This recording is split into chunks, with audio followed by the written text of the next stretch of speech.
everybody, it's Jennifer Seeger and welcome back to my channel, The Seeger Stories. So I am so excited to be doing another Disney video. It feels like forever and a day since we went on our last Disney trip, and I will link the playlist for you if you want to watch that whole adventure.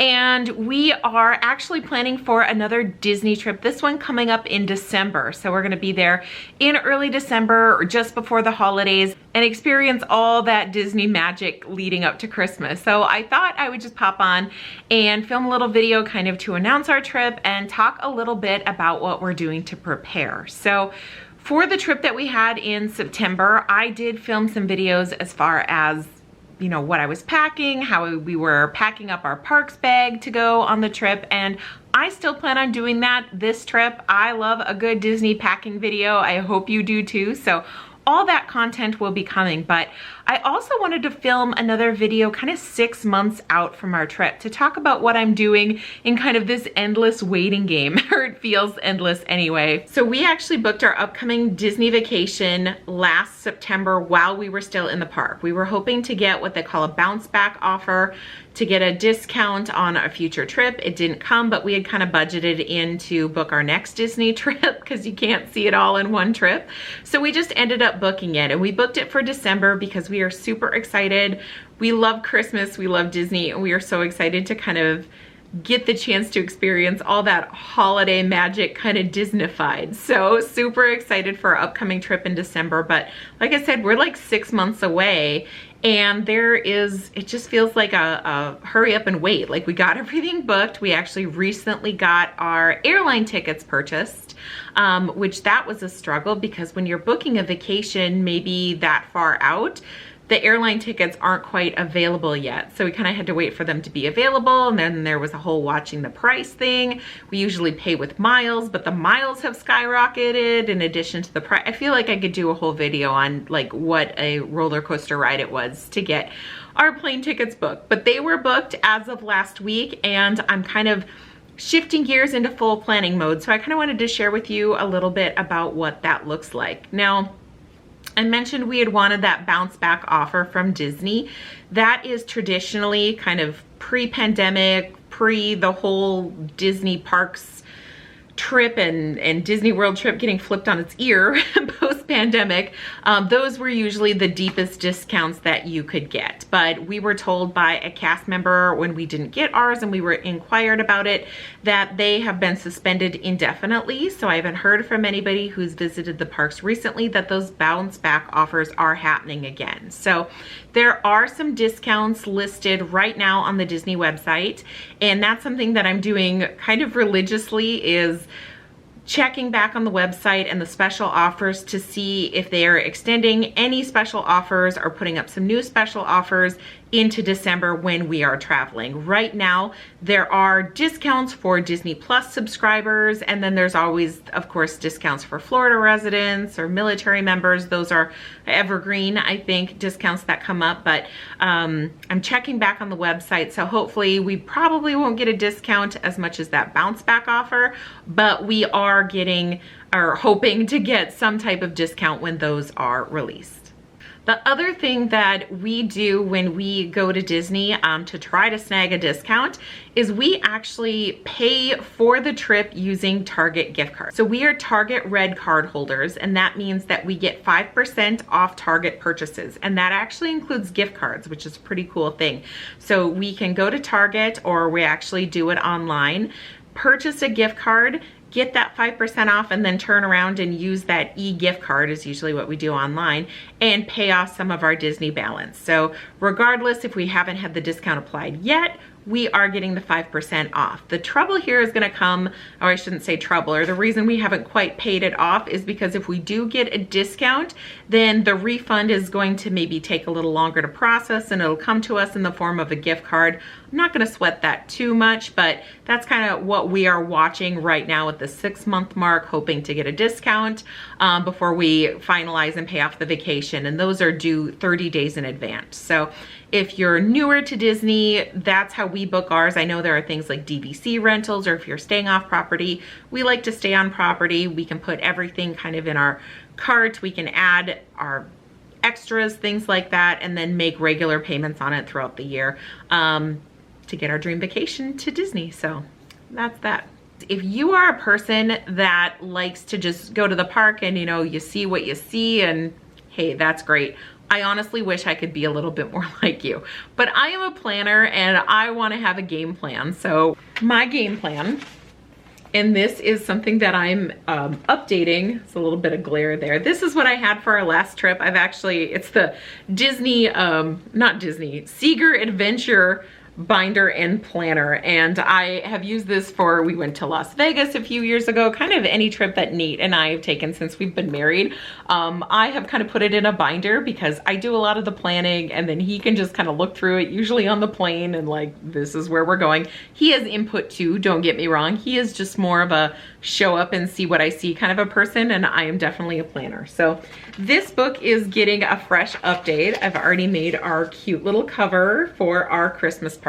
So this is an example of what I had. We were there during the Food and Wine Festival, so this is a great resource. I think I printed this off from Disney Food Blog, and also a list of all of the different vendors that were going to be in Epcot for the Food and Wine Festival. So we had this as kind of a cheat, kind of to mark off some places that we wanted to try and have that experience. I like to have all that information at my fingertips. So this binder is my tried and true, and for each of the days, and I'm not gonna zoom in too much because this is not new information, but I have started these just in an Excel worksheet. It is a full trip planner that we do, so we kind of did with our last trip, and I'll do this for our next trip. Day by day, I have categories here on kind of the game plan where we're gonna go, and this will include park reservations, things like that. Things that we are not to miss, any dining reservations that we have, and then, yep, I'm a nerd, I even have outfit planners for the day. So like having this just as a general rule, and once I have the week in review, I do kind of like to break them out day by day. This especially helps me in a last column that I have for budget. So I just do guesstimates. You know, you can take a look at all of the online menus. If you have a dining reservation, obviously we don't plan every single moment of what we're going to do in the parks, but break it down with dining reservations. You can kind of look at the menus and get an idea. And I'm not talking like, I know in advance I'm going to have the steak and a salad. Like, I have no idea, but I'll kind of get the gist of it. Like, yeah, 2 people can eat there reasonably for $70 or $50. So I have an idea. And that's the other thing that I'm doing with this binder. I kind of set up per day, I total up what our budget is going to be, and then in an Excel spreadsheet, I have that. So we know we're spending money. What we try to do is go to Target and buy a Disney gift card and then pay for everything with our magic bands so that we get that 5% off of all the food, beverage, and then also souvenirs that we spend in the park. You just have one bill at the end of the trip. You just need to go to the front desk or guest services at your Disney resort the night before you check out to make the payment with the Disney gift card, and then they won't charge the account or the credit card that they have on file. You still need to leave that on file, but if you get there the night before, you can pay for it all with the Disney gift card. And we were pretty spot on last year. I think we ended up paying, it was like $30 or $40, something like that, out of pocket. So this really helps me to kind of have a breakdown. And again, if you are not a planner, you're maybe rolling your eyes like, seriously, this soothes me. Having an idea of what things are gonna spend, where we're gonna go, what we're gonna do is really soothing to me. And it just helps me personally enjoy my trip a little bit more. So that is why I do it. The other thing, and I will update this is a wish list. This also helps me budget. I am a really big fan of getting souvenirs that are, I will say, practical, for lack of a better word. Now, yes, my husband got me these ears off Amazon for Christmas. I should point to them. I will link them below if I can find them. But I did purchase some ears when we were in the park last. Obviously, that's not really a practical purchase, but they're fun, so I do. But I like to have something from our trip that we can use or reflect back on. Some of my favorites are getting like a Christmas ornament. If we're going to a warmer place, I like to get a beach towel, because those are things that we'll use and then we can kind of remember the trip. So I'm a fan of some of those souvenirs, or like coffee mugs. I drink coffee 1 to 3 cups every morning. So I definitely get some good use out of a coffee mug or a water bottle. I just like to buy those things that I know I'm gonna use. So I like to have that idea as part of my budget, knowing like, you know, I could use a new thermal insulated coffee mug for going to work, and then that gives me something to shop for with a good Disney memory. So that is kind of how I budget and how I'm putting all of this planning together.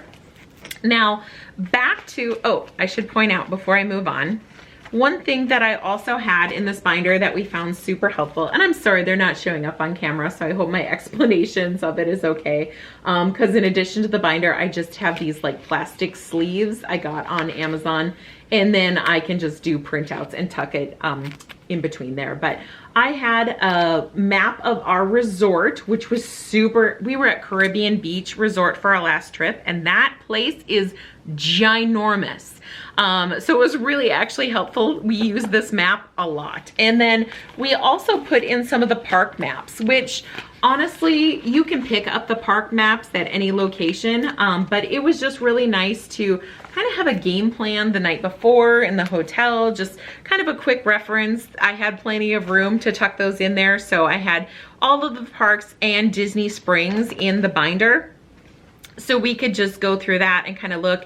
If we knew we wanted to get somewhere for breakfast in the morning, we could kind of, you know, plan our trek to avoid crowds and get where we needed to go. So I really liked having the maps in here as well. And then with Disney Springs, it was really helpful because again, I knew a little bit about the souvenirs that I wanted to buy. So we could kind of map out a strategy of what areas we wanted to hit, and then everything else was icing on the cake. So another thing that I am doing with planning is paying attention to our park pass reservations. So again, this is newer. We experienced it when we visited the parks the last time in 2021, but if you haven't been in a few years, this is definitely a new thing.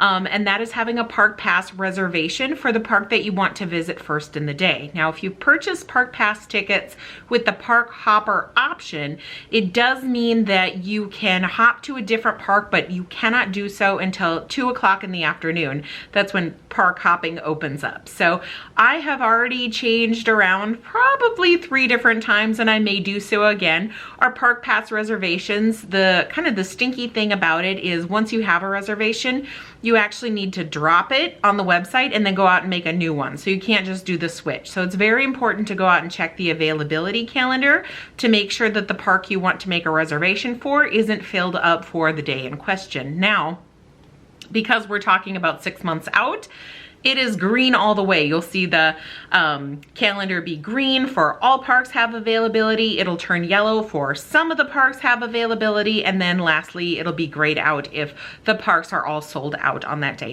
So you need to have a reservation in addition to a park pass in order to visit a park during the day. So another thing I'm doing at this time is studying up a little bit and trying to familiarize myself with the Disney Genie system. So if you are familiar with the My Disney Experience app, it is now incorporating Disney Genie into the My Disney Experience app. And there's 2 versions of the Disney Genie. You have the Disney Genie, which is free, and then Disney Genie Plus, which is an add-on service that you need to pay for. So when we had visited the parks last, it was post Fast Pass Plus. The Fast Pass reservations were no more because those went away with the pandemic, and most people think that this was a change Disney was planning on implementing prior to the park closures with the pandemic, and it just kind of seemed like it all snowballed because we had this park closure and then we made all these changes. But likely the change was going to happen because Disney Genie was already in the works. But Disney Genie is part of the My Disney Experience app, and it is something that's going to be new for us on this trip. With Disney Genie, it is a free service. You kind of plug in what park you're going to that day. You plug in some of your must-do attractions. You know, where do you want the most enrichment? Meaning we want a day heavy in attractions. We want a day heavy in entertainment. These are some things we need to see. And the theory behind Disney Genie is that it's going to help build an itinerary for you. And because it has access to all the persons in the park, and if everybody's using it, all of their itineraries, I think the thought behind behind it is it can kind of distribute people throughout the parks, telling you like, don't go here in the morning, go here, and send the other people there in the morning, you know, so they don't have everybody in Fantasyland right away in the morning, which is a problem that the Magic Kingdom has had. So that is the free version. It's just a free planning tool to help build an itinerary for the day. The paid version is the Disney Genie Plus, and that is a $15 add-on per each person in your party for the day. This allows you to utilize lightning lanes, and you make reservations similar to FastPass. You can't make them in advance. In fact, you can only purchase the Disney Genie Plus option on the day of your stay. Now, this is something that just changed as of June 8th. So let me give you a little backstory because this is all kind of confusing.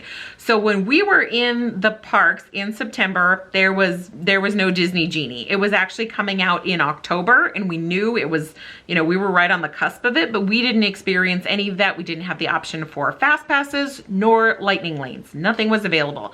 As it turned out, we were there in September, which is also a pretty low crowd time, and we really didn't have much of a wait, so it wasn't a big deal.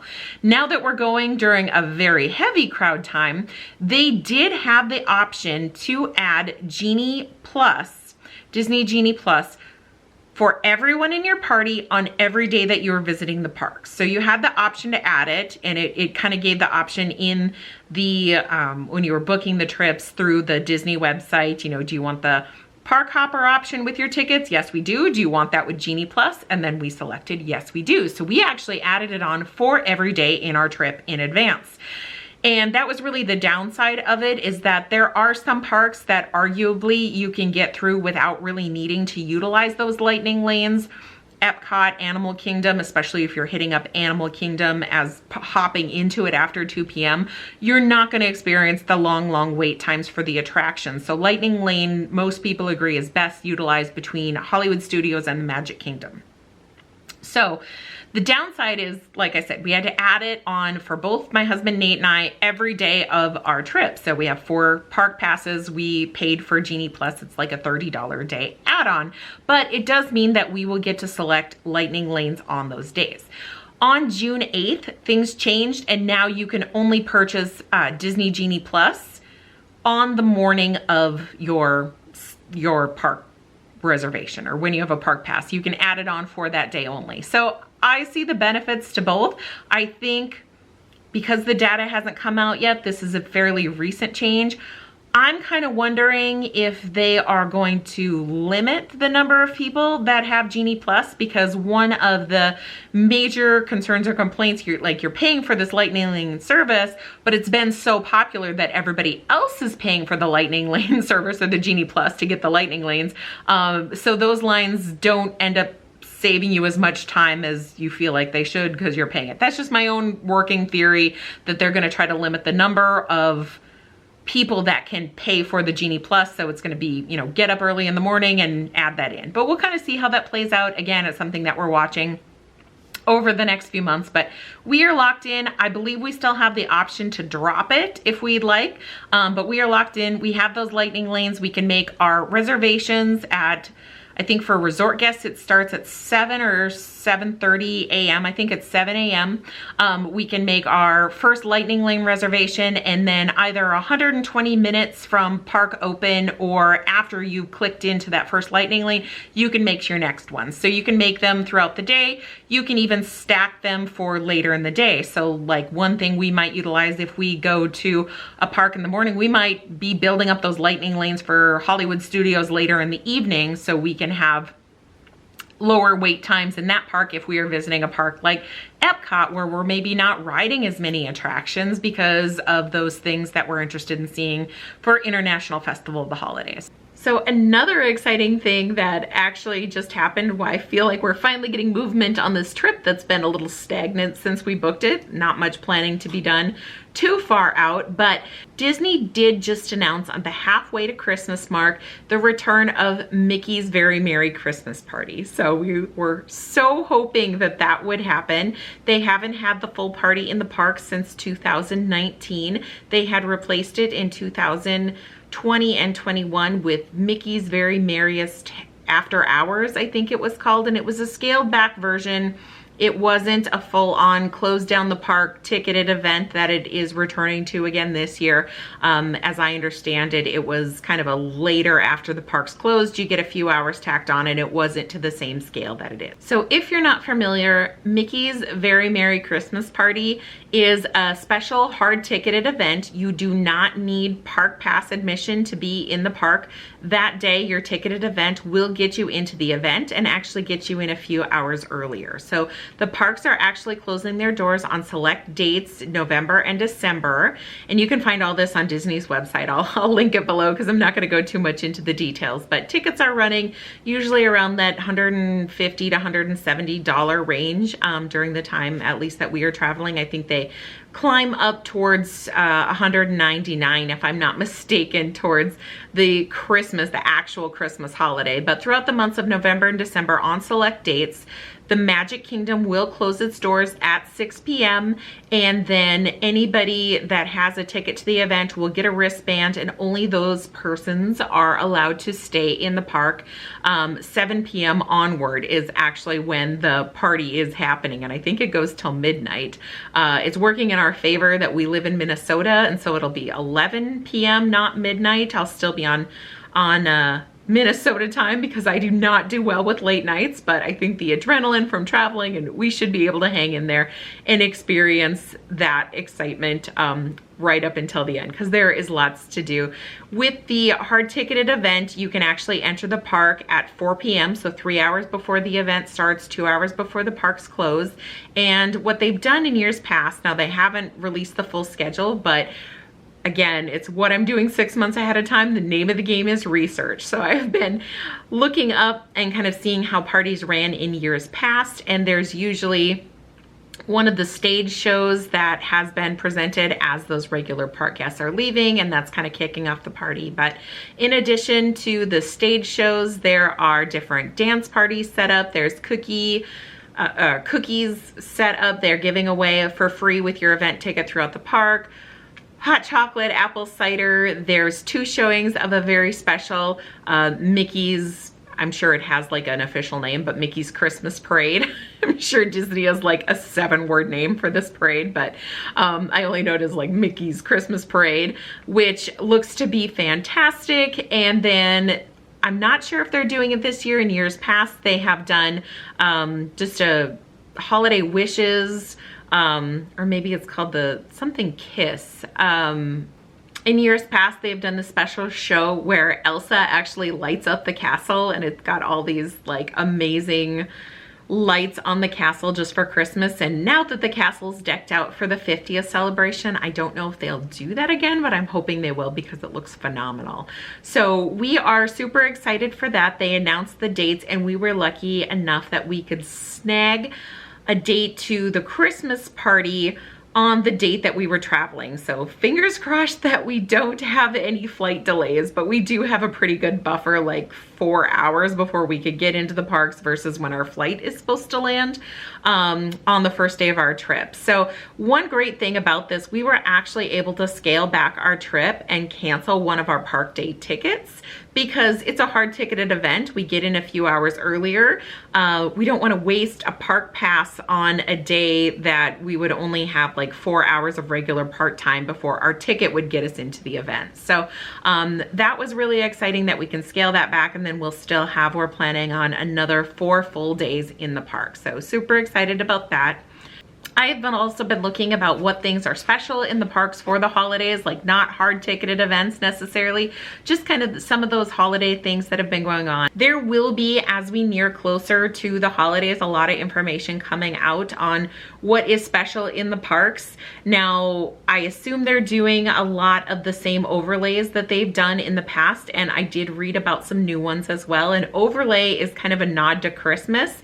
So the big, or I'd say the most popular one at Disney World, I think they do a few more of them at Disneyland, is Jingle Cruise, where they do a holiday overlay over the Jungle Cruise and kind of Christmas theme it. The skippers have new Christmas jokes, and some of the characters or things that you see are you know, Christmasified, I don't know what you would call it.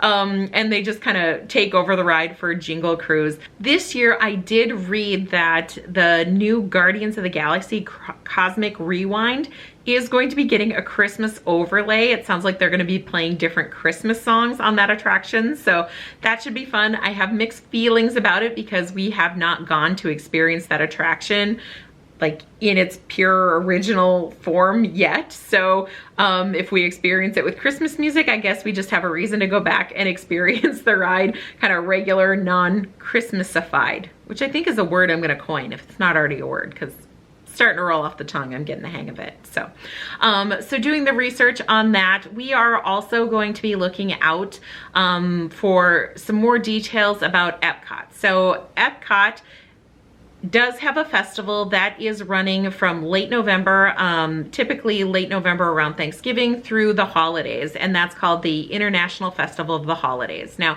we know that it's coming back for 2022, but no details have been announced. The most popular of this festival, by far the most popular entertainment, is the Candlelight Processional. So I'm not sure if it's select evenings or every evening throughout the festival, they have a celebrity narrator come and read the story of Christmas. And in addition, they have a choir singing the Christmas carols. So this is hugely popular. You know, the famousness of the celebrity has varied in years past. I've heard he hasn't done it the last couple years, but Neil Patrick Harris has done it in years past, and he's, you know, one of the fan favorites. So be interesting to see who is coming back and what night we might be able to make that work, but that's definitely a must do on our trip to go and hear the Candlelight Processional. Now there is a dinner package that they've had in years past. Fingers crossed that it will come back, because there are select restaurants that participate, and if you grab a dining reservation as part of the Candlelight dinner package, you eat at that restaurant and then you are guaranteed a seat for the Candlelight Processional, because the lines can form like hours in advance, I have heard, to get in and see. You know, anybody could stand up and watch, but to get a guaranteed seat, they can't guarantee it's a good seat, but just that you won't have to stand and watch. If you book one of these Candlelight dinner packages, Candlelight Processional dinner packages, you eat at the restaurant at whatever time, and then you can return for the event and be guaranteed a seat. So we're hoping that we will be able to do that.